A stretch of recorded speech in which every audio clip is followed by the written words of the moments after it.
warahmatullahi wabarakatuh. Selamat malam pemirsa, redaksi Aceh TV kembali hadir menjumpai Anda dengan beragam informasi aktual dan merakyat dari Tanah Rencong. Untuk edisi lembaran kerja hari ini Sabtu 29 Agustus 2019 bersama saya Jufrizal, inilah laporan selengkapnya.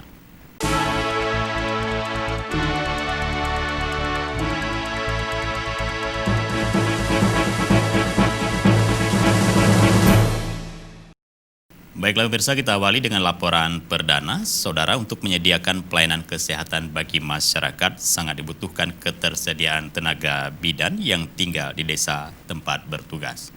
Marilah sama-sama kita mendengarkan.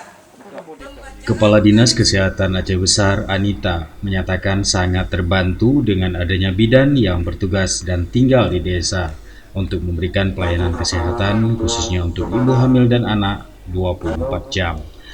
Anita menyebut hingga saat ini kendala yang dihadapi adalah keterbatasan dan kekurangan tenaga bidan untuk bisa ditempatkan di desa.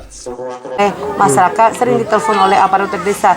Mereka meminta untuk ditempatkan bidan di desa. Tetapi hari ini kendala kita di Aceh Besar, tidak ada bidan yang akan kita tempatkan di desa karena keterbatasan daripada tenaga bidan juga. Mungkin ke depan banyak tamatan dari bidan bisa dimanfaatkan oleh desa dengan dana desa. Dengan dana desa itu juga bisa dikontrakkan. Hari ini dana desa itu ada namanya dana yang bersumber masyarakat, itu bisa digunakan untuk salah satu untuk mengkontrak bidan di desa.